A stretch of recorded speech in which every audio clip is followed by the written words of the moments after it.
Here, Vic, want a bite? Here, I'll just put it over here. And later on, when you're hungry, you can have it.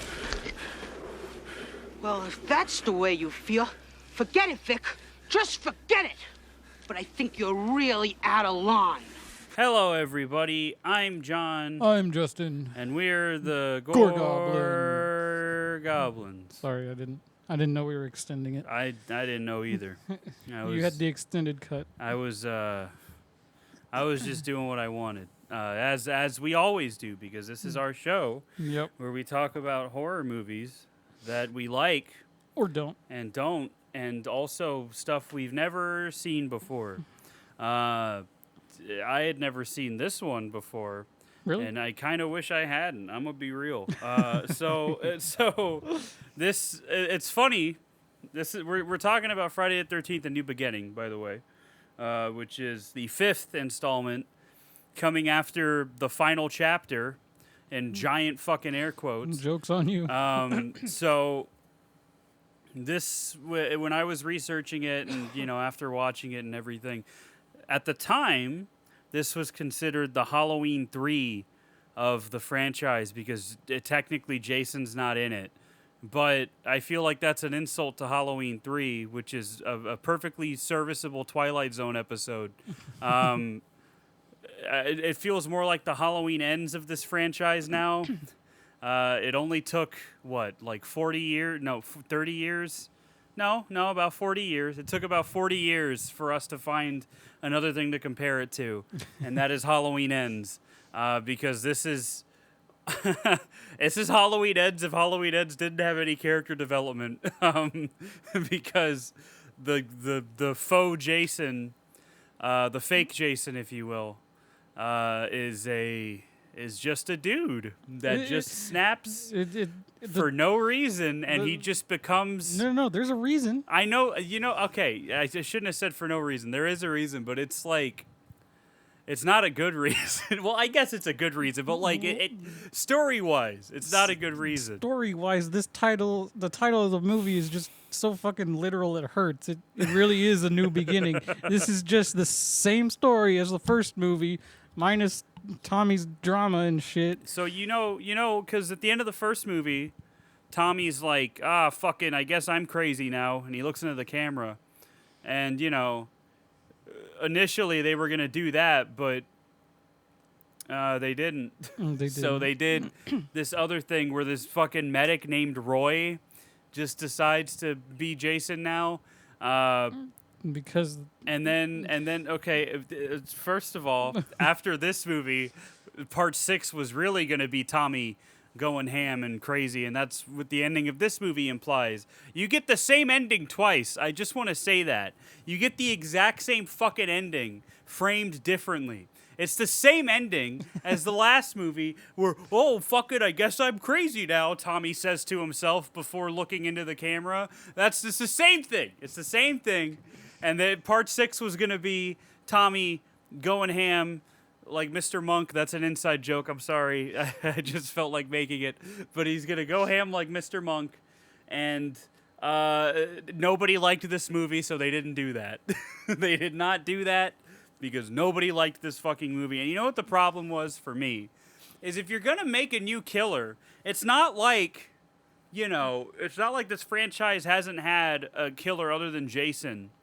The first movie is Pamela Voorhees. Mm-hmm. So, just fucking make it, and also the movie goes out of its way to hide. It's the same Friday the 13th typical shit where you don't see full body Jason until the end. You just see him killing people from the victim's perspective. So why don't you just play with that, and I don't know, just fucking have it to where whenever the big reveal happens, it's somebody else, because when you play it up to be Jason and then it's not.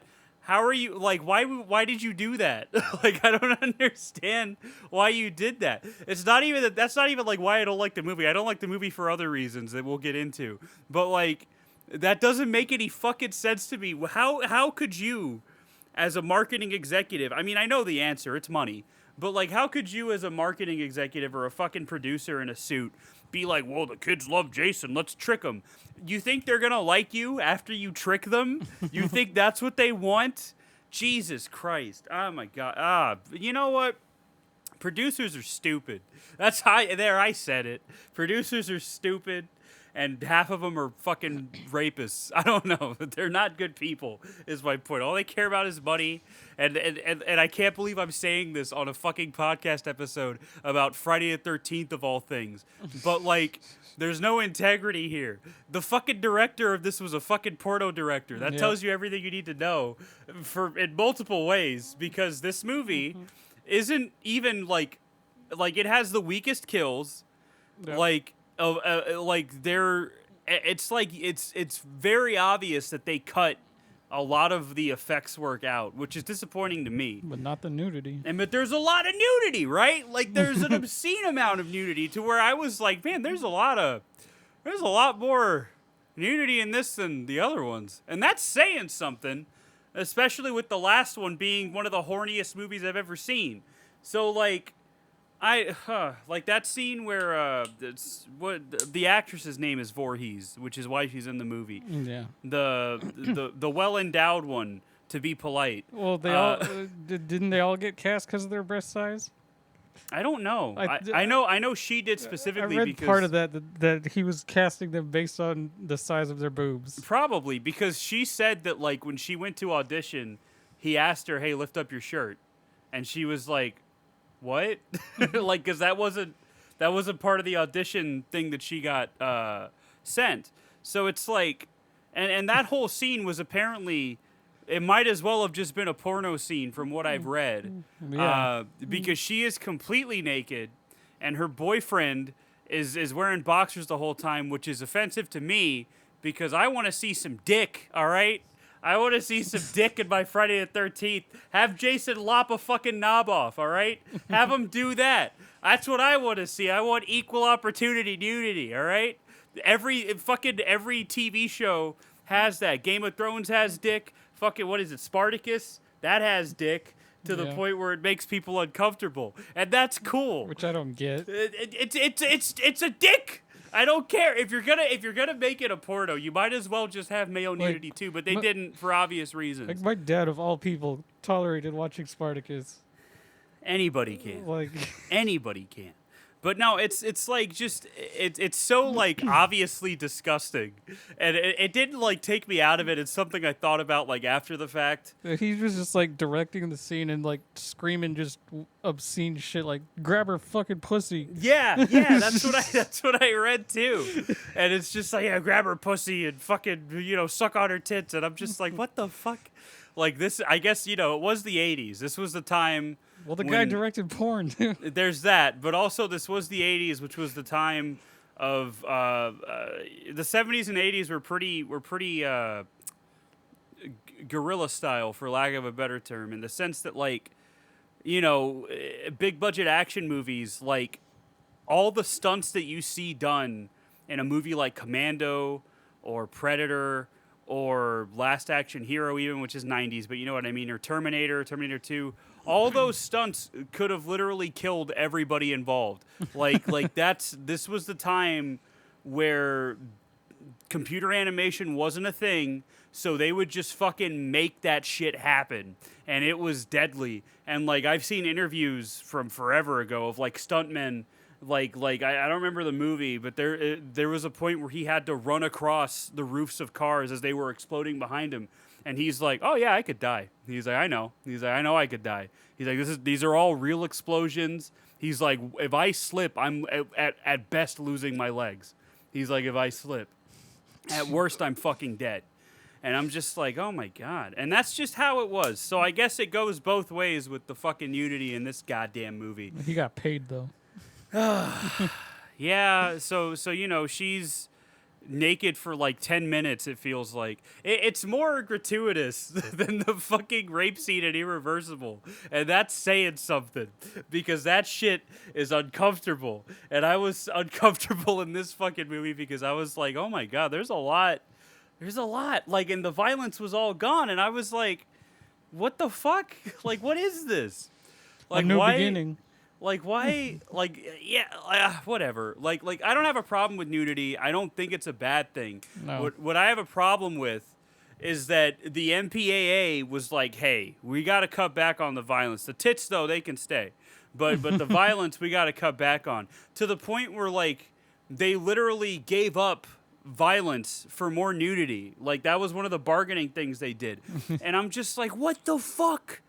What is this, man? Like, oh, my God. Like, it's not, oh, my God. Like, I guess it's kind of like, it's like a double-edged sword because part of me is happy that the MPA was like, sure, have as much nudity as you want and it'll still be art, whatever. But, like, I wish the nudity wasn't exploitative. But then at the same, and that's, like, why it's a double-edged sword. Because it's, like, it's a good thing that, because America's so fucking weird about sex, it makes me mad. But, like, I don't know, it's exploitative. It's, like, it's like completely unnecessary, which if I'm saying that about a Friday the 13th movie, you know it's unnecessary. You know what I mean? Like, you know it's bad. But like, yeah, I think it was around the time that dude with the stutter asked that girl... Yoki? Yeah, basically. That dude with the stutter was like, oh, I'd really like to make love to you. And then she starts laughing at him, and then she goes to her room and just, like, has a really...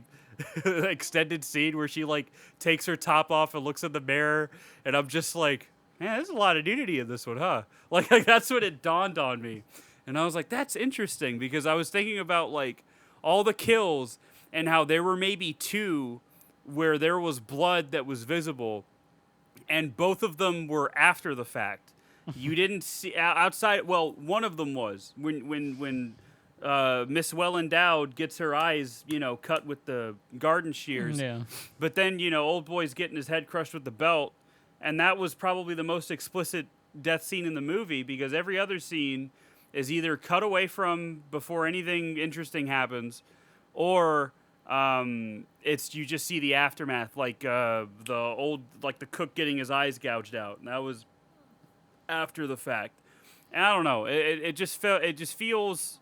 I don't like it because, those effects take a lot of work to make them look good. And there's a lot of talented people that work on those effects, and having your work cut out because it's too obscene, meanwhile filling your movie to the brim with tits and shit, it just feels wrong to me. And my cat is sneezing. That's how you know it's bad, because George is sneezing in the corner. He's, he's having a great time over there. And then there's, like, what was the other one? There's that waitress that, like, flashes herself in the mirror for whatever reason. At least she had fun with that. Because they were going to go outside and fuck or whatever. Yeah, that was her idea. It's so like, showtime. I'm okay with that, because that was her idea. She wanted to do something fun with it, and she made it her own. It wasn't, like, super scummy like the other stuff. But, like... It's still just like, man, there's a lot of this. There's a lot of this in here. And then old boy's doing coke in the car. Apparently that was supposed to be in the final chapter, but for whatever reason it got cut and put in this one. Which, that's the other thing, is the motive. So, like, this dude, I guess let's give some backstory. What's his name? Like Roy or something? Who? The fucking medic? Yeah, Roy or Rod or whatever. Roy Burns or some shit. I don't remember his name. Anyway, he's got a little piggy of a son, okay? Named Joey. My man loves chocolate. He loves chocolate. Well, and he's not all there. He literally barks up the wrong tree at one point. While this dude's just cutting wood for some... What was his name? Like, first Victor? of all, they're at a house for troubled kids. Oh, yeah, okay. So, because that's where Tommy went, because he's Tommy's troubled. like, oh, I'm fucking crazy, I guess. But then he disappears for half the movie. I did like the opening sequence where Tommy, like, has that dream the dream was cool. about Jason rising out of the grave. I thought that was cool. I thought that was pretty neat. That was well done. And then the rest of the movie happens. So, yeah, Tommy wakes up, and they go to this. He's at this house for troubled teens or whatever the fuck. Which is conveniently on Crystal Lake. And I noticed the owner has like a collage of pictures behind him when he's talking to Tommy, and one of them is a picture of John Lennon. And I was like, oh, this was after he died too, huh? Because this was like the mid '80s. And then the other thought that popped into my head was like, I wonder if he knew that he beat his wife. And then I don't know why I thought that. I really don't know why I thought that, but that's what popped into my head. And when I saw John Lennon in the collage, and I was like, no other Beatles, huh? Just John Lennon. All right, that's interesting. So, but I don't know why that popped into my head, but it did. But anyway, yeah. So then he's at this house. And Joey, the fucking oinker, I'm being mean. I'm sorry, but Joey is. Well, at least you can say that. He's walking around. Can I? Because I can't say what I want to say. He's walking around, eating his chocolate bars, just melting it all in his hand. Yeah, and I'm just the like, shit dude. that little kids do. They intentionally grab chocolate and smear it all over. It's like pisses me off. That's why I think it should be legal to murder children. Anyway, Freddy Krueger was onto something, but also, also with the murder part at least, but also, yeah. So he goes up to like this like alt girl, I guess new wave girl. She's not really goth, but she's pop punky-ish. But she's like into that new wave shit from the 80s. So she's like an alt girl. Like in the 80s, the way she was fucking dancing in that one scene, like that's the type of bitch you see at Numbers. That's she's not exactly goth, but she's like halfway there. Like she's getting there. If she had lived to see another day, I guarantee you by the late 80s she would have been goth. So, but she's there, and then there's some other girl. I don't remember her name. The one that had the extended scene with the mirror, and being topless. I forget. She's got like red hair. I don't know. But anyway, Joey goes up to them and he's like, "Oh, you want some chocolate?" Like again, like a little kid that I wish I could just punt because they're doing across the country. They're doing laundry, and he's like, "Oh, I'll help." Just grabs the white sheet. He grabs the white sheet with his fucking chocolate poo-poo hand. And he's like, "Oh fuck, I'm sorry." And then he goes up to this other dude who I'm just gonna assume his name is Victor, and it might be, and he's just chopping wood, because he's just getting that aggression out. My man does not have any other hobby. He's got to chop wood. He just looks at you and the words "stay the fuck away from me" project out of his brain. Yeah. So then Joey's like, "Hey, you want chocolate?" And he's like, "Get the fuck away from me! Like I don't want you near me. All right." And then he's like, "You're a real asshole, you know that?" And he's like, fucking, here, I'm going to leave this chocolate for you anyway. And he puts it on the log that he's cutting. So it's like, what do you think is going to happen, brother? What do you think he's going to do? And then sure enough, he comes down and chops the chocolate in half. And then Joey's like, you're a bad man. And then he starts walking away. And then I guess that was enough to push him past the point. He was one step closer to the edge, and then he broke, and he decided to chop Joey the fuck up. And I'm just like, Jesus, man, and he just kills him. At least 3 or 4 hits to the head with that axe. Yeah, and then the medics come by, and it's his. Well, you already said that it's his dad. It's his dad, Roy. But the way he looks on at the scene at that time, like, weirdly enthusiastic about it. See, my thing is that his motive. I feel like they thought of him being the killer like later after that scene. Absolutely, they did. But his motive should have been to get revenge on the people in the camp, or just the person who did it. Well, they went to jail. I mean, but what did the others do? That's what I'm saying. The motive doesn't work because then he kills these 2 fucking Randys at a diner. And it's like, what are you doing, man? Like, what? Like, I get it, you're crazy now, but like, what the fuck are you doing? He listened to Papa Roach that day and wanted to get away with murder. Absolutely, he did. And it's just like it was his last resort. Yeah, because his son got cut into pieces, and that was his life. There we go. See, it all comes together. It's too perfect. But no, the motive doesn't work for me. Like, it's so poorly thought out. You can tell that they were just like, well, it's got to be Jason, but it can't be Jason because we killed him. And it's like, okay, all right, you're stupid. I don't know, like, it's so obviously, like, a cobbled together thing, And then there's, like, the scene with the mayor, and he's like, oh, fucking, it's Jason Voorhees is dead. And they're really making sure that Jason Voorhees is dead. And then he's wearing that hockey mask with the blue triangles. And, it's pretty obvious it's not him. But boy, howdy, does he move and not utter a single fucking word like Jason, which is impressive for a man that gets hit by a fucking tractor. Not only that, he made a full bodysuit. Yeah, that's what? That was the other thing. Where did you get the resources for this? Threw it off for me. You are a fucking crime scene medic person that takes bodies to the morgue. Where did you get the resources to make a fucking full body rubber suit that you could wear so people thought you were Jason Voorhees? Yeah, to mimic a dead guy you probably didn't see. Like, what the fuck, dude? Oh my god, it makes me so mad. Like I almost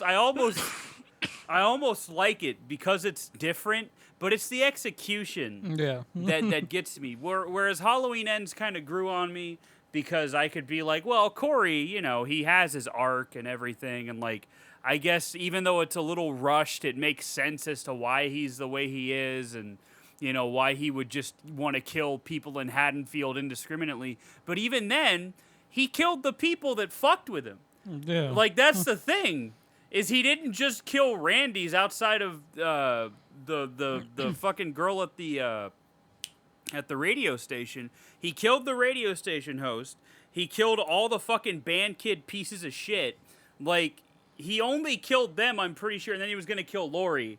Like, just to kind of, like, make it seem like Michael Myers, Because the whole point was him trying to frame Michael Myers. You already know. But, like, the execution is rushed and a little messy in Halloween Ends, but like it still works and it's still better than Resurrection. So that's people the in thing. that Facebook group. That's the thing. Get over it. For fucking Friday 5, it just feels like you can tell there was no thought behind it. David Gordon Green, for all his faults, for all his weird writing things, for all of his like missteps. You can tell that he wanted to do something with it. This was purely just to make money. And that's why they just, again, hinged on the Jason iconography. And it's like, why not just make it a new killer? You're going to call the fucking movie A New Beginning and then lie to the audience and make them think it's Jason. It's so deceptive and stupid, man. Oh my fucking God. It pisses me off. Like, this movie's making me more angry than I thought it would. Jesus Christ. But yeah, I don't know. It's, the kills are lame. Like, he kills these two, like, I guess greasers, I guess is what they are. He kills one of them off screen. I'm pretty sure. Do we even see that one die? The one that goes to take a. Oh yeah, he impales him through the impales wall. him. That's right. I fucking thought he killed him in the woods. the- No, he shoves like a flare into one of their mouths, and then like he dies, and you don't see anything cool. And it's not like Halloween Ends where he gets the fucking torch and you see that you get the depth of field shot of him just fucking torching the dude's face. Oh, yeah. That was gnarly. And in this it's just like a quick little shot of him with the thing in his mouth, and then it cuts away. And then he impales the other guy, and there's like no blood. There's like no effort into it or anything. And I'm not saying there wasn't beforehand, but it was all cut. He probably suffered more from those enchiladas than he did getting killed that way. Oh, that's Demon. That's the fucking black kid's brother. Yeah, he's the one who got killed in the bathroom. Not him. I was talking about the two guys that were trying to fix the car. He gets those impaled two. too, right? Huh? He gets impaled too, right? Like No. I think those were just like really quick. They were super fast. I don't remember them. That's what I'm saying. Is there was not really. And there was no point to it. That's that's the thing. Is why don't you just kill the people that wronged you? Like, you're gonna kill everybody else, and then when it comes down to it, you're not gonna kill the guy that killed your son. Like, I don't. Oh my God, it doesn't make any sense. It's obvious that, and that's why they didn't even like have the balls to say, "Oh, revenge was his motive." They just said, "Oh, he went crazy, I guess," and modeled it after Jason Voorhees. But why?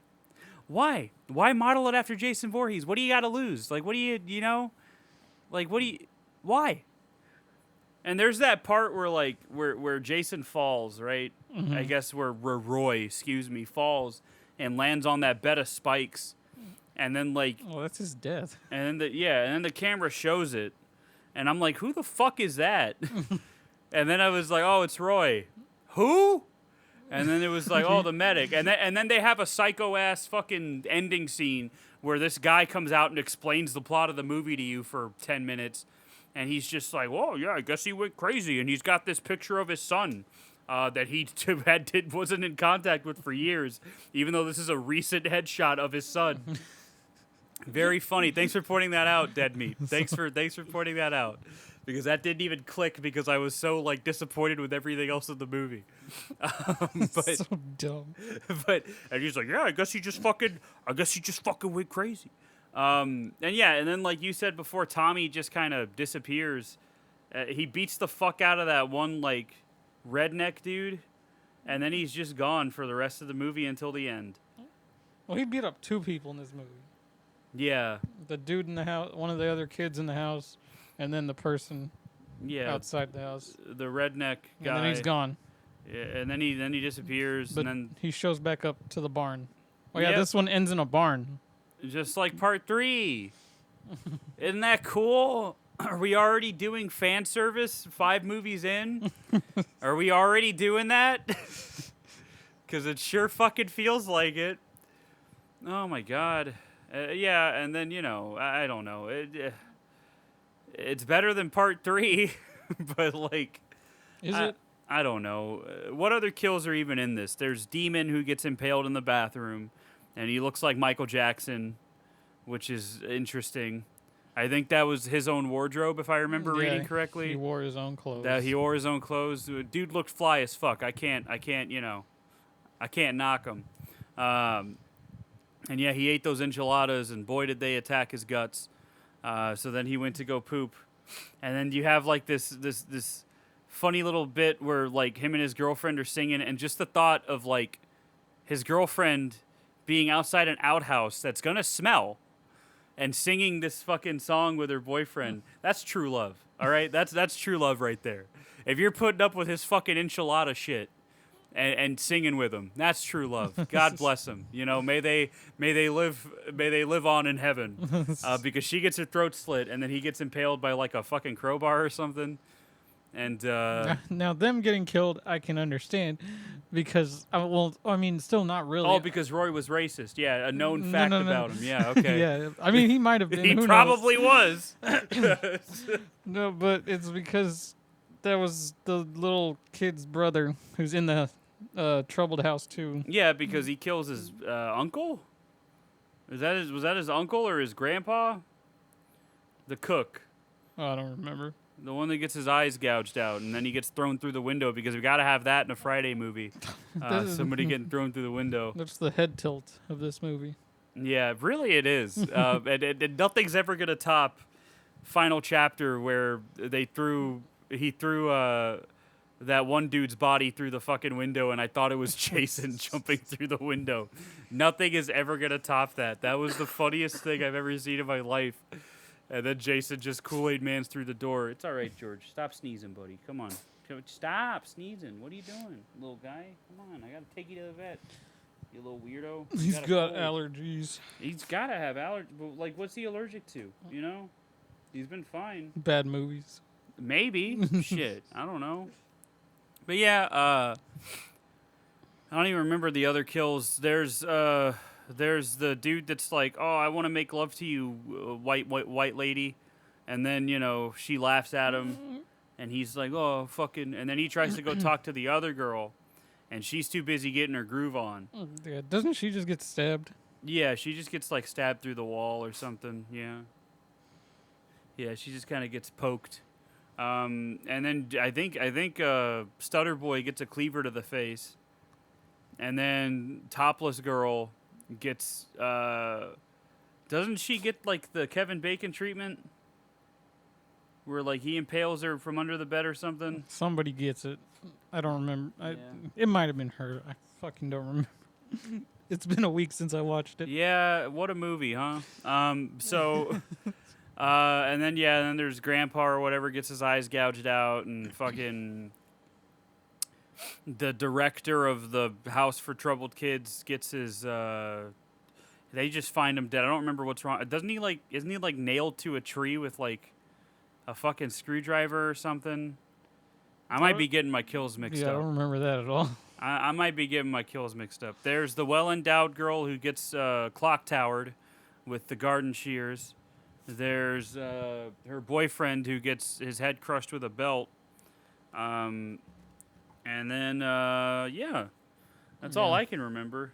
That's all I can remember. Everybody else makes it out. The little boy and the girl leader of the house. the I don't even remember her name, and she says it like 5 times. Oh yeah, because she kept saying her name. What a memorable character. What memorable characters in this Friday the 13th film. Such memorable faces, all of them. And then you find out it's Roy. And then at the very end, again, if this had just been a short film about Tommy overcoming his fears of Jason, it would have been much better than what we got. Because I like the ending, too, where Tommy, like, sees Jason, and then, like, he just, like, wills him away.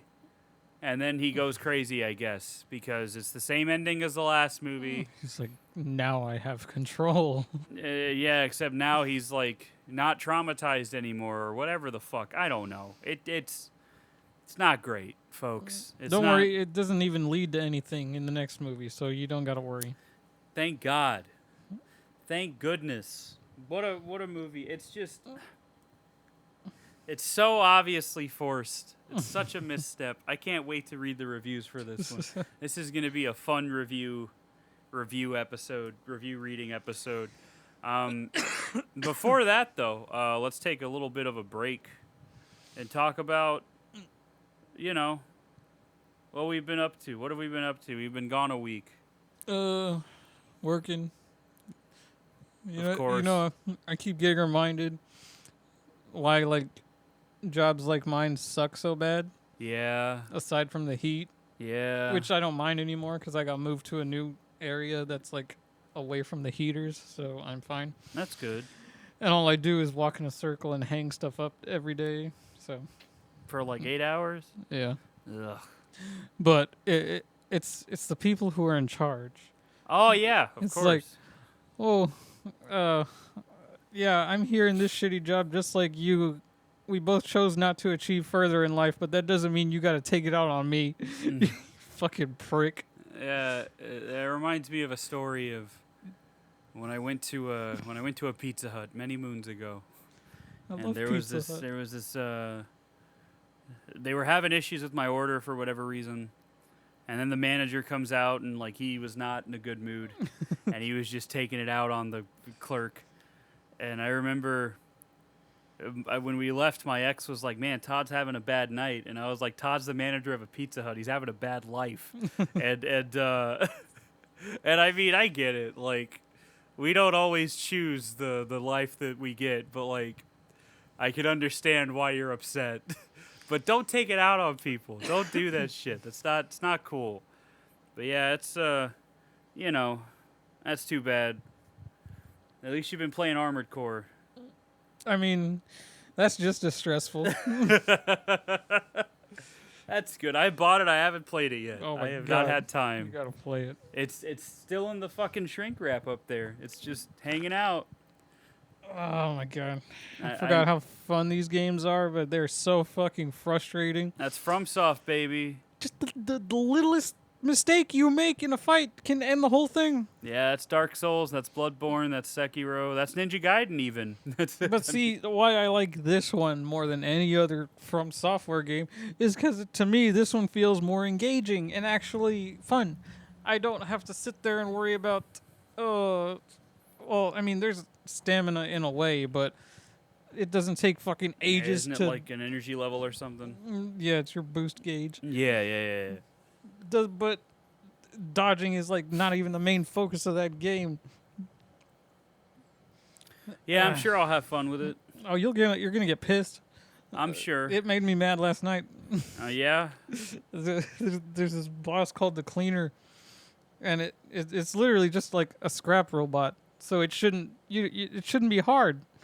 But He's got two big ass like chainsaw arm things, and then its only weak spot is this tiny square. Well, two weak spots. It has a tiny square face where you can shoot into, but your bullets almost always bounce off. Or you hover over it and shoot down into the little smokestack it has coming out of its back. But when you try to do that, it shoots fireballs up at you. They really thought of everything, huh? That sounds like what I expect it to be. So I'm excited to get into it eventually, and want to die just like Ninja Gaiden, on harder difficulties. But at the same time, it's like the game gives you everything you need up to the point you're at. It's just your fault if you don't buy it. You just got to change your builds, yeah. Yeah, it's very... Armored Core has always been like that, where you just have to change your builds and try different types for bosses and stuff, so that's cool. But yeah, I mean, that's good. I've been working as well. Haven't really had time to play any games. I've just been trying to get through my movie backlog. And I watched one that I recommended to Justin called I Saw the Devil, which is a South Korean film. And it's very good. It's a revenge story, but like it didn't do what I expected it to do. And it's got some really surprising action sequences that are awesome. The acting's fantastic. It's a really good movie. I recommend it if you like violent stuff, because it definitely is that. And I'm not really going to say any more because I'd rather you just watch it, honestly. What did I watch? It's really good. Oh, yeah, I rewatched Halloween 4. You did, yeah. I love that movie so much still. Yeah, it's a solid sequel. Rachel still doesn't know what it means when something's metal. Yep. She finds out in the next one, though. Oh, yeah. She gets stabbed with scissors, right? Yep, poor Yeah. Rachel. Yeah, she finds out. She finds out. Poor Rachel. But yeah, that's what we've been up to, I guess. I don't know. There's not really anything else to talk about. Job for a Cowboy put out a new single today. That's cool. It is August 29th, which is Judgment Day. If we're going by Terminator 2, at least. Oh, yeah. Because I know they've changed it like 7 times. But if we go by Terminator 2, it's Judgment Day. Maybe that's why it was such a shitty day. So happy Judgment Day, everybody. Happy day. So, yeah, that's where we're at. Having a good time. So anyway, let's get into some reviews. the best part. Fuck yeah. The best part, unless I think of something. Okay, Wikipedia calls that girl a goth. So I guess goths in the early 80s just did not look. She was like a synthwave goth. Yes. Roy Burns is the name of him, the killer, if you will. Yeah, let me see. Tom Morga was Jason Voorhees this time around. I mean, not Jason. Whatever. Apparently that's how he was directed, was to be Jason. Like, I don't think he really knew what the ending was until they shot it. And he was that like, would piss me off. And he was like, okay. If I thought I was playing Jason, and then it's like, oh no, you weren't Jason. You were this guy. John Shepard, who played Tommy Jarvis, didn't know it was going to be a Friday the 13th movie because the working title of it was Repetition. And he thought, all he knew is that he was going to play a disturbed youngster in like a youth hospital or whatever. And so he did like all this research, and then he found out it was Friday the 13th Part 5, and he was like, fuck. He got real sad about it. He got real sad about it, and I'm like, I get it, brother. I get it. But yeah, speaking more on the director, what was his name? Fucking Danny Steinman.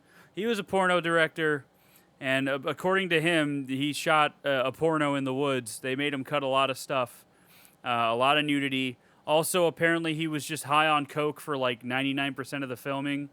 So a lot of it was actors ad-libbing, and you can tell, especially in that greaser scene where they're trying to fix the car, you could tell they're just spitballing. And that's why the girl that did the Showtime, that was her thing because she was just told that she had to change and that there was going to be nudity, and she decided to do whatever she wanted with it. This movie was very chaotic. And boy, does it show, but not in a fun way. Not in a fun way. Not fun at all. Not even a little bit. That's all I can remember. I'm sure more of it will come back to me. At least Harry Manfredini came back for the music. That is still the best part of these movies, is the music. It's fantastic. It's a good time. Anyway, Friday the 13th, A New Beginning, opened on March 22nd, 1985 on 1,700 screens. The film debuted at number 1 with a gross of $8 million, beating the teen sex comedy sequel Porky's Revenge, the biopic Mask, Barry Gordy's martial arts action musical The Last Dragon. What the fuck? And the Disney dinosaur fantasy Baby Secret of the Lost Legend. I haven't even fucking heard of these other two movies. Anyway, by the end of its theatrical run, the film earned $22 million at the U.S. box office, placing it at number 41 on the list of 1985's top box office earners. The film faced competition throughout the first half of the year against horror releases Cat's Eye and Life Force. Interesting. On the review aggregator website, Rotten Tomatoes, Friday the 13th, A New Beginning holds an approval rating of 18%. 18%, Justin. That is the lowest so far, I think. I feel like that's the lowest. I don't know and I don't care. Based on 22 reviews, an average rating of 3.7 out of 10. On Metacritic, it has a weighted average score of 16 out of 100, indicating overwhelming dislike. This one I just read is really fucking stupid. What is it? Is it a review? Yeah. Oh, no. What do you got? The name for the reviewer is Trashy Pies. Okay. So, off to a good start. He says, I get it. Jason isn't in the film. In quotations, trash. Well, we all expected it to be Jason. That's the point. We all expected this intruder to be Jason. And that was all in caps. Okay. Well, we obviously know to those who have watched it, it's not. That's what makes it good. Okay, so you're looking at like positive reviews, huh? No, I mean, this is positive to him, but his points are so fucking stupid. But that's the thing, is I'm looking at negative reviews. No, You're looking it's at just positive popping up reviews. random ones. Oh, okay. He's like, that's the point in the movie. It's supposed to have some kind of twist for the other movies. Okay, not necessarily. Not every movie has to have a fucking twist in it. Who No, are you, it Christopher Nolan? We all know it's Jason. We all legit know it's definitely Jason. So having Roy Burns the killer the whole entire time is a surprise shock. But the setup is bad. Yeah. It's not executed well. I wonder if this same dude likes Halloween Ends. I bet he doesn't. I bet he doesn't. Probably doesn't. I bet he doesn't. When we all know it's Jason, every single freaking movie is boring. I just love that twist. I don't think... It also does have a couple brutal kills, as much as some of them look fake. What? There's like one brutal kill. And that's old boy getting his head crushed. Anyway, Gene Siskel of the Chicago Tribune criticized the film for perceived lack of originality and said there is little suspense. Variety wrote that it has even less variation than its predecessors. Okay. Vincent Canby of the New York Times wrote, it's worth recognizing only as an artifact of our culture. A review in the British Film Journal, Films and Filming, was critical of its redundancy in comparison to the previous sequels. Henry Edgar of the Daily Press wrote, if you like the others in the series, you'll like this one. Not true. If you didn't stay away, Jason has his own followers and he seems willing to continue the bloodshed forever. But it wasn't Jason. How can you say that? Yeah. Steve Davis of the Austin Chronicle criticized the film's repetitive scenes mimicking previous films. Scott Meslow of GQ called the film the bloodiest, most deranged installment in the series. Did we watch the same movie? Noting its total of 22 murder sequences. Yeah, but only 5 of them were bloody. Oh wait, there was another standout part for this movie that I forgot about until I just read this. Ethel, Which one's Ethel? the mother of that fat redneck dude. Oh yeah. That's right. Fat redneck dude gets decapitated while he's driving around, and it's like it's bloodless. But yeah, Ethel. I forgot about Ethel. Her character was great. Her character, she was doing whatever the fuck she wanted because there was no They direction. just told her a lot of swearing. Yeah, that's all, and she did it. Boy, did she! I forgot all about her. And she even like rubbed dirt on herself to make herself look dirty. She was committed. That's a true saint right there. Leonard Maltin awarded the film no stars and called it as gruesome and disgusting as ever. Writing for Slant Magazine, Jeremiah Kipp wrote that the film has more plot than usual, but the tone is crude, raunchy, and leering. That's fair. I'll drink to that, brother. Anyway, I'm on IMDb now. Looking at these reviews. Scooby-Doo ripoff. That's this one. 1 out of 10. Scooby-Doo ripoff. Stealth Rock writes, I am a massive fan of the Friday the 13th movies. However, this and Jason Goes to Hell are absolutely awful movies because they don't feature Jason in them. So you like Jason Takes Manhattan, brother? You like that one? I do. Yeah, you know what, Justin? You like Halloween 5. Anyway, so it's like you like that one, but you don't like Jason Goes to Hell, which is one of the more violent ones from what I've seen. Yeah, but the whole like possession body thing is kind of dumb. Yeah, but like I don't care. It's I mean, Friday it the can get a 13th. pass, but Jason made the movies famous, so for the creators to use a Scooby-Doo like ending and an absolutely pathetic storyline that involves, and I'm only quoting here, retarded people's home, shows just how meaningless this movie is. I can recommend every Jason movie except this one. Also, mind you, that review was written in 2007. Jason movie except this one and Goes to Hell. All of the others I found appealing and I own them on DVD. Wow, quite the collector. Part 6 is the best, though. You just can't go past a movie that Alice Cooper did the soundtrack for. And then that's 5 exclamation points on that. Oh, and teenage boys wanting to see Pamela Sue Voorhees bare skin. Well, that wasn't worth watching, that was worth watching, but the rest was okay. So, dude's just horny. So this guy said interesting. this movie had the most fleshed out characters, not just some horny teenagers. What? Fleshed out characters in the Friday the 13th movie? That's not true. That's an oxymoron. This is what he said. He said, best movie of the series. The only characters the previous movies ever had were horny teens. With this, they actually flesh out the murder victims, so it's less bland. I also like the new killer, who, unlike Jason, has clear motivation and targets. Brother! Still not a good Brother! movie, but the best one of the series has to offer. What? Clear motivations and targets? Bro, oh my God. Andrew Pitts, why do you think this? Write a comment, Andrew Pitts. Anyway, Dr. Loomis 13, he would think this. 1 out of 10, horrible. I'm a horror movie fan and enjoy some of the Friday the 13 movies.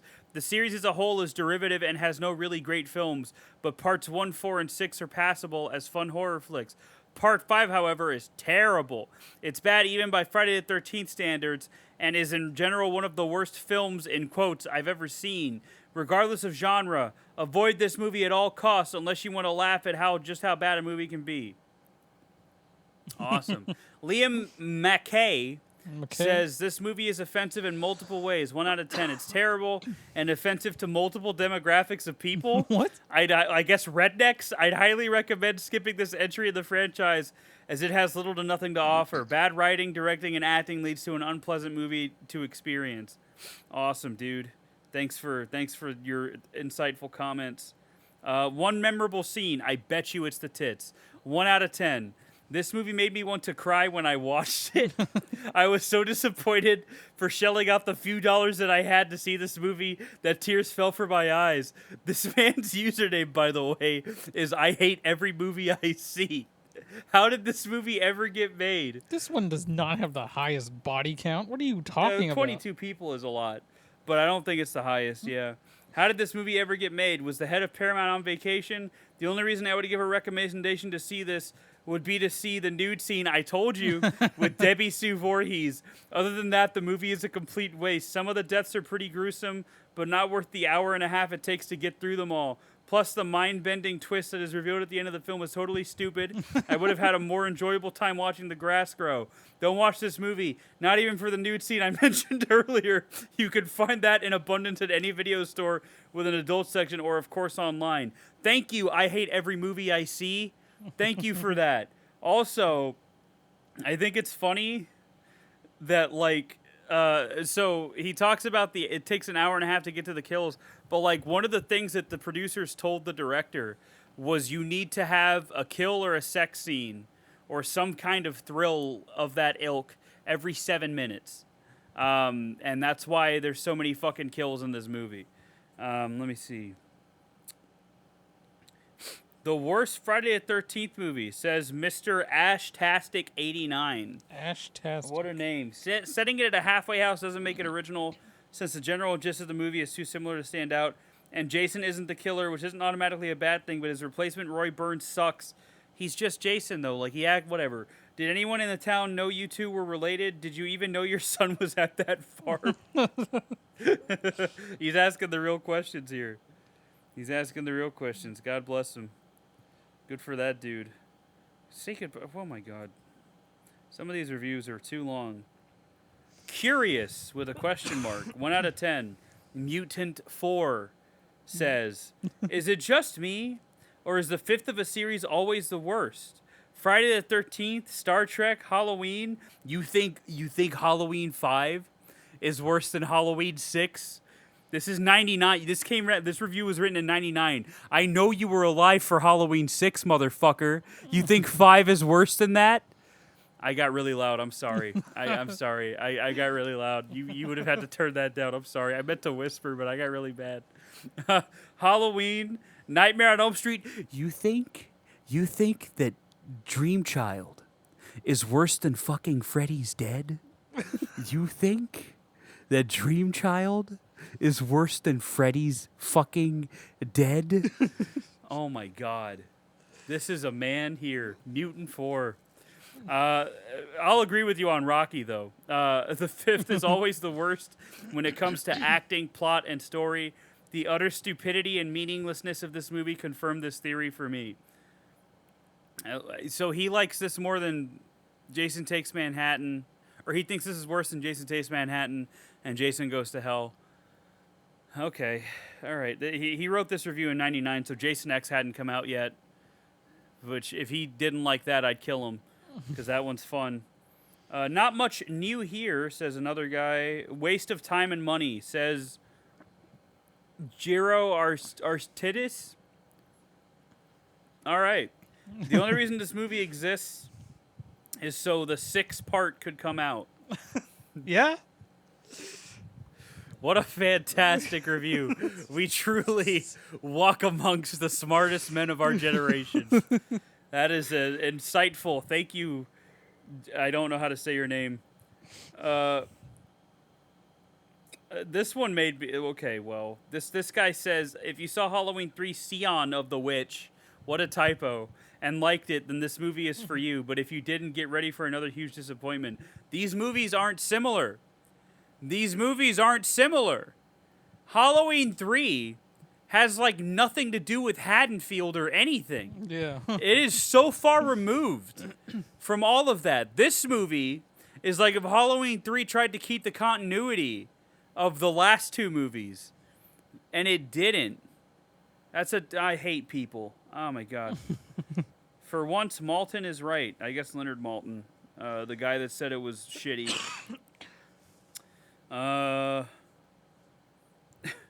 The best Friday the 13th that features a diarrhea scene. Have you ever sung a duet with your girlfriend while having diarrhea in a graffiti-riddled porta potty? I never have, but I'd be willing to try it. Also, where'd they get the enchiladas? He offers his friend pizza, but I didn't see any Taco Bell. Guess they made a run for the border without mentioning it. 0 out of 10. Thank you, Jacob Nunn Ally. What the fuck is that name? He wrote that in 2021. Oh my god, what a guy. Let me see. What else do we got? Takes a nosedive that it never recovered from. I don't know. It depends on who you ask, brother. Another one says Felipe Manuel Neto. This movie is the 5th sequel to Friday the 13th and another junk movie for the long list of the worst movies ever made. Jason follows unstoppable, impossible to kill despite the hundreds of attempts already registered, and the same can be said of the franchise, to the sadness of those who like good cinema. It is a bad movie, very amateurish, unnecessary, and probably made only for box office. 0 out of 7 found this review helpful. I think they lost him when he said cinema. I think that's where he lost. That's where he lost me. Is when he said that, because you're just highbrow, whatever. He was trying too hard. He absolutely was. Awful, awful, awful, awful, awful. Says Big Papa 1-2. Yet more killings at a camp for disturbed teens, with the surviving teen returning from what was supposed to be the so-called Final Friday. Completely devoid of thrills, chills, plot, interesting situations, and originality. The series hit rock bottom with this awful entry. 2.5 out of 10. Rent this one at your own risk. Thank you, Big Papa. May God look down on you and fill your life with blessings. Oh my God. Dumb. Says Bear95. Did he write this review when he was 4? Because this review came out in 99. I'll admit it. I've seen all the Friday the 13th films, and this is the worst by a very long way. The plot is just stupid. The acting's laughable, and for a slasher film, that's saying something. And the film doesn't link in with the episodes that came before or come after. It just sits there on its own, a dull, confusing mess. Skip it. You're not missing anything. Jason doesn't even appear. Bro, Tommy Jarvis is in the movie. What do you mean it doesn't connect? That's the problem with it. Is that it? Oh my God. These reviews are something else. These reviews are something else, man. Oh my God. Let's look at the 10-star reviews just for shits and giggles. If there's any short ones, these are all going to be like fucking essays, isn't it? This one has to be ironic. The old guy from Halloween 3. So Tom Atkins, I guess. Extremely well acted. This movie has impeccable performances from the chubby candy bar kid, the hysterical mayor, who is a good part of the movie, I will say. The hillbilly mom and son both give Oscar-caliber performances. The horny, stuttering guy, the 2 Marlon Brando wannabes with leather jackets who hate each other, the porno-reading cokehead ambulance driver, the ugly drifter, the Michael Jackson-looking black guy, the pudgy new wave breakdancer. Oh, that's impolite. Come on. The list goes on and on. Meryl Streep and Laurence Olivier can only wish they were this good. All right. You had me until that last one, brother. You had me until that. Let me see. What else we got? Underrated horror classic by Justin Fenksack. Good thing that's not my last name. If you thought Part 4 was the end, think again. Part 5 is all you love about this franchise, but more. More action, more sex, more laughs, more horror. He wrote that on September 13th, 2019. This man is the reason for COVID. All right? He willed it into the world. All right? Does not deserve the hate, says Baby Doll Jessica. Friday the 13th, Part 5, a new inning is awesome. Tommy is cool, and so are the new people, except Vic. The deaths are cool. Oh my gosh, hedge trimmers to the face. Pam is cool. Violet's robot dance moves are funny. Roy actually being the killer twist was cool. Reggie was a good new character. Roy's death was also good. I love this movie. Every single word of that review was capitalized. Like every first letter was capitalized. This was written by Jaden Smith. Oh my God. Oh my God. These what the fuck? Jenny Hardison says, "Ooh baby, ooh baby. Hey baby, hey baby." Enough said. Oh, I guess they make me write more for this. But really, you can just fast forward to the part where Demon is in the outhouse singing "Ooh Baby" with his lady friend, and then turn the movie off. This is a truly amazing moment. The rest sucks, but I give it a 10 just for those 3 minutes. It's hard to write 10 words about this movie, much less 10 lines. But I guess the other good part is the little kid Reggie. He's funny, and I like his little red jumpsuit. But mostly this movie just has super stupid scenes, followed by lame-o killings, and Jason, in quotes, isn't really scary at all. He looks like if he took his mask off, John Tesh would be under there. Who the fuck is that? Let's see, what else? Pam is kind of cool at the end with the chainsaw. Oh yeah, I forgot about that part. Yeah. And I was sad that Reggie's grandpa died. Jeez, IMDb, I might as well just write the treatment at this rate. I just wanted to tell the world about Ooh Baby, so sue me. The man, I love this man. I love this man. I hope he has a long, fruitful life. That Bob Barker type life, you know what I mean? Obvious but gory, says PVC rules. PVC rules. Is this man a plumber? He must be. Why some people don't like this movie? Question mark. I didn't read that as a question. I find it very interesting, especially Tina's death. Debbie Sue Voorhees. Yeah, I bet you do. I bet you do like fucking big titty death. And Jake.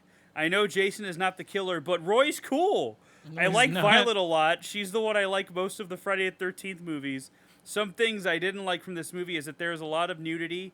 Tina is okay. Lana and Robin, why? Another thing, why did he kill Violet? Why did he kill Violet? That's not fair. I mean, she is cool, pretty, and does robot dancing. The movie is obvious but has a good plot, good actors, death scenes, and more. I just think is one of the best movies in Friday the 13th, and that's all. What? There's some people that shouldn't be allowed to write. Easily in my top 3 favorite Friday movies, says Jesse Lee 74764. Top 3? This movie is largely underrated. People really hate on this installment, and I hate that. The kills are genuinely so good, and take me back to the true basics of what I love about horror, as most Jason movies do. It has the perfect blend or suspense and comedy. I love the characters chosen for this installment, and definitely think you should give it a shot. I said that last line like a real fucking fairy. I'm sorry. Part of the old me came out. I guess the still current me. One of the true classics. It's one of the best in the Friday the 13th collection. The mom and the boy on the motorcycle are cool, and summer camp murders are fun time for everyone. I surely recommend the viewing of this movie to any horror fan. That line, any summer camp murders are fun time for everyone, out of context, sounds like a psychotic person wrote it. Like, it sounds, that's like some shit that's written in like Jeffrey Dahmer's journal. That's not like, that's terrible, dude. A good sequel, but not amazing, says JP91. Friday the 13th, A New Beginning is one of the weakest films in the franchise. These are all 10 out of 10 reviews, by the way. I should stress this. More of the same, bored characters, a strange score with a touch of the original music, some good murder scenes, and a nice twist at the end. This part 5 is fine enough, but at the same time is weak. My rating is 10 because it brings me good memories. But as a film production, the perfecto rating should be 6 out of 10. So this is his Halloween 5, if we're relating it to you. If you love it, says J Wright 0055. If you didn't grow up or was at least alive during the 80s, you're probably not going to like this one out of the series. I don't think it had anything That's to do all with he that. said. That's all he said. He didn't say anything fucking else about this movie. Feels like Friday, says Jeff 8. I wonder if the other 7 feel the same way as him. Even though this sequel leaves you wondering if the killer is really Jason or not. It doesn't leave you wondering. It still has all the same feel, fun, and Gru. Gru. What the fuck does that mean? Gru as any other Friday the 13th movie. As a matter of fact, the gore in this chapter is some of the best in the series. Do not disrespect Tom Savini like that. Do not. My man did not make Jason fall on a machete and cut his head in half to be said that part 5. What the fuck? The finale of the movie, which is a chase scene in the rain that ultimately ends in a barn, is full of suspense and atmosphere. What's funny is that Scream gets credit for using the Who is the Killer scenario, but Friday the 13th: A New Beginning did it first. Did it? Did it? Did it really? I think a bunch of other movies Did it that really? first. When it's obviously was just gonna fucking be Jason until the... Ooh! Whodunits have existed for a long time. Nobody's wondering who it is. Like, everybody in the movie says it with their whole chest that it's Jason Voorhees. And then at the end, it's not. Like, it's not the same thing as Scream, where people just take on this Ghostface persona as, like, a meme. Oh, my, I'm gonna murder this man. And did a damn good job. I would recommend this movie to any true Friday the 13th fan, whether or not you don't know if Jason is the killer until the end. It's just another fun reason to enjoy this great flick. Brother, everybody thinks it's Jason in the fucking movie. What are you talking about? What are you on, dude? Oh my God, I'm gonna cry. Oh my God. Pure Entertainment, says this one guy. Pure entertainment. Solid movie that has some really good scenes in it, says Roger Moore, the best Bond. Of course you'd say that, okay? If you think Roger Moore's the best Bond, fuck you. Anyway. Anyway. We all know it's Daniel Craig. Absolutely it is. It really is. I'm not even joking. It absolutely is. And then Sean Connery's a close second. I guess Pierce Brosnan if he grew up with that. But still not the worst in the series. Okay. A great Friday the 13th movie, says Dean Martin 101. All right, people. Just shut up about this movie not starring Jason. Personally, I love this movie, Jason and no Jason. The scene of where Tommy is having his dream and seeing those two teens killed by a reviving Jason is awesome, regardless of what anyone says. The killer storyline was mondo cool, with the killer seeking revenge for his murdered son. Dick Wiand did a great, no, excellent job portraying Jason in this flick. But it wasn't him. It was Tom Morga. Anyway, there's much more I could say, but then I would be here all night. So in short, all you just shut up. Watch a scary movie and have a happy Friday the 13th. You didn't even write this review on Friday the 13th, you motherfucker. I swear to God, you wrote this on September 28th, 2002. You piece of shit. Oh my God, I'm so mad. Why am I so mad at this man? The Creeper gives it a 10 out of 10 and says, good and twisted. Good film, story, and plot, but contains an ending that you wouldn't expect from a Friday the 13th film. The acting is good, the death scenes are original, and the girls are hot. Just wish that they could have shown Roy, the Jason imposter, more throughout the film. He is shown in the last 7 minutes. Rent if you like horror. Thanks, The Creeper. I'm glad you told me about that. Oh my God. A reboot before reboots were common. Okay. That's fair. But it doesn't mean it gets a 10 out of 10. Griff John Jr. Fucking 3 first name having ass. Friday the 13th Part 5, A New Beginning is a decent sequel. Most hate the film for not featuring our favorite hockey mask killer, but the film really has the feel of a Friday the 13th film and is almost a reboot, quasi-remake of the first film. Excuse me, what? A quasi-remake? No, oh my. We get the murder of a teen, grieving parent, and a whodunit until the final reveal. Is Jason back, or is someone hacking away teens in his name? Most fans already know the outcome and either love it or hate it. I love it for the simple fact that it carries on the slasher tradition by sporting great kills, ample nudity, and some of the best quotable lines in the entire franchise, spoken entirely by Ethel, by the way. It is in my top 5 Friday the 13th films. Well, brother, I disagree. I disagree heavily. Yeah. That's all. I think that's all we got. Unless you found any more good reviews, Justin. No. Yeah. The rest were just overly positive, which I think half of them are lying. It could be written by AI in this day and age, brother. Anyway, that's part 5. That's A New Beginning. And it fucking sucks. I'm not even gonna pretend to like this movie. Yeah. The only redeeming thing about it is the beginning and then parts of the ending before they decide to just rehash the final chapter ending. I guess if you like tits, then this movie's for you. But I don't know. I'm 28. I'm not 17, or I'm 17's even too. I'm 28. I'm not 13 anymore. I'm not gonna watch an R-rated movie for boobs. I can just fucking go on the internet for that. Yeah, Like just type boobs into Google. There you go. and your fucking brain is gonna short circuit. Even Discord has boobs. Full disclosure: if you're a teenager, don't do that. We're not endorsing this in any way. Anyway, so Curiosity is natural. it is true. There's nothing wrong with it, but we don't endorse it. We don't condone it though, but we don't endorse it. It's not. I don't know. There's not a lot to like about this one. It's not good. I don't like it. I'm gonna say that.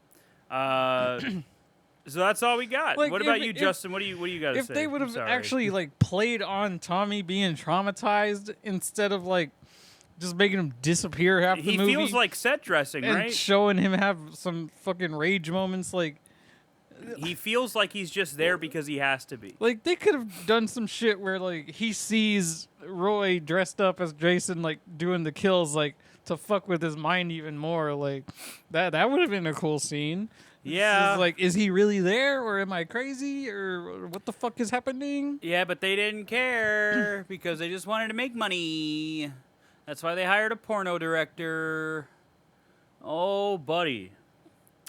So next week, we'll be looking at a Nightmare on Elm Street film 2. that I enjoy quite a bit. I don't understand why this one gets a lot of shit.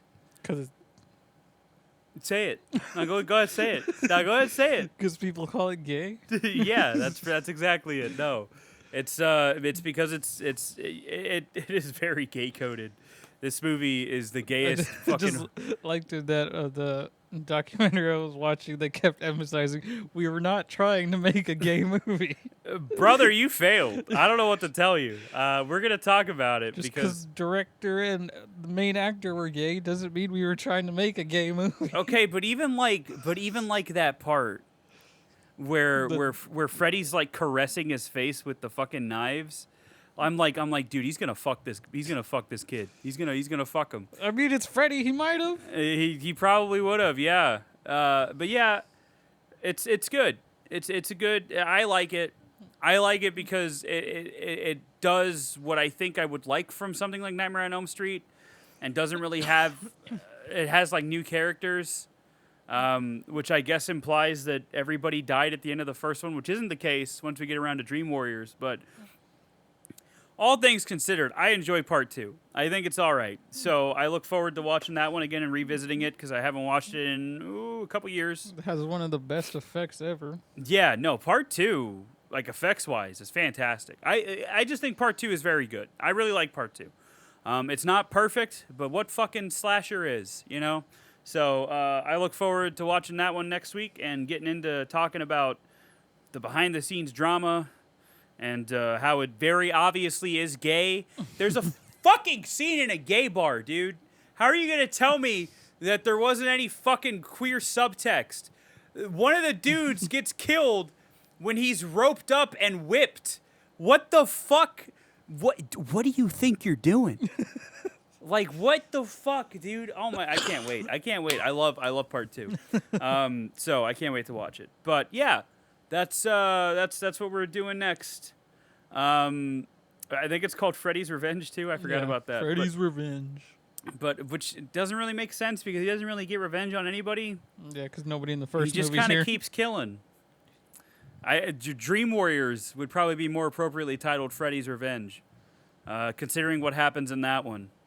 And I don't want to talk about it because it makes me sad. But part 2 next. Nightmare on Elm Street Part 2 next week.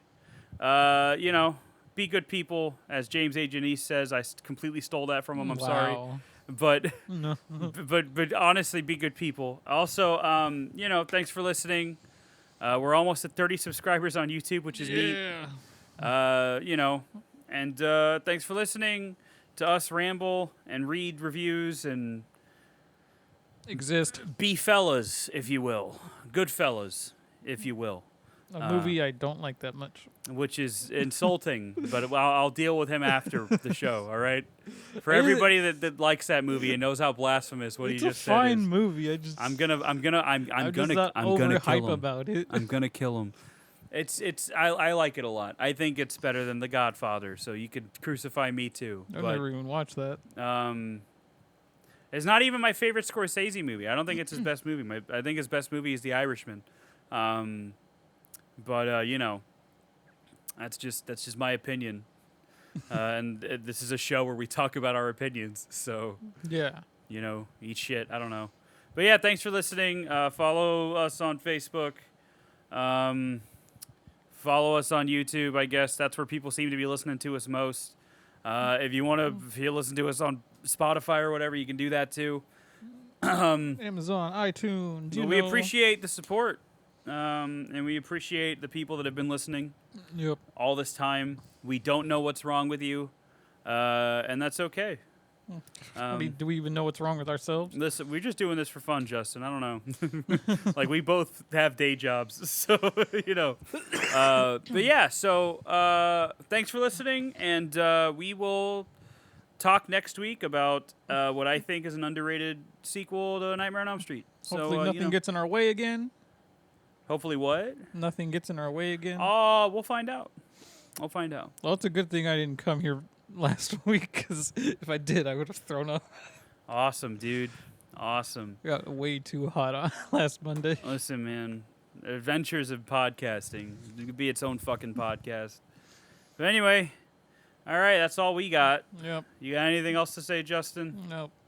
Neither do I. So now all we can say is bye-bye. Bye. Oh, Goblins. no. He's killing me. He's killing me. That's part 4. I know. I'm sorry. But I love that part so much. Anyway, bye-bye. Bye. Bye.